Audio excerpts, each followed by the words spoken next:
ભારતીય શેર બજારમાં તેજી, સેન્સેક્સ અને Nifty all time high.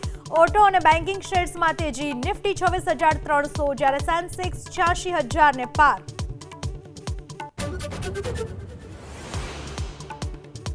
National હાઈવેની કામગીરીમાં વિલંબ મુદ્દે એબીપી અસ્મિતાના અહેવાલની જોરદાર અસર. રાજકોટથી જેતપુર, અમદાવાદ મુંબઈ, અમદાવાદ ઉદયપુરના રોડનું કામ ઝડપથી પૂર્ણ થાય માટે મુખ્યમંત્રીએ કેન્દ્રીય પરિવહન મંત્રીને કરી રજૂઆત. વલસાડના ધરમપુરમાં આજથી રાજ્ય સરકારની ત્રિદિવસીય ચિંતન શિબિર. મુખ્યમંત્રી, મંત્રીમંડળ અને અધિકારીઓનું રેલવે સ્ટેશન પર સ્વાગત. થોડી વારમાં તમામ પહોંચશે ધરમપુર. ભુજમાં મહિલા પોલીસ કર્મચારી પર પેટ્રોલ છાંટી જાનથી મારી નાખવાનો કરાયો પ્રયાસ. કોન્સ્ટેબલ અલ્ફાઝ ઇકબાલ પુંજા સામે નોંધાઈ પોલીસ ફરિયાદ.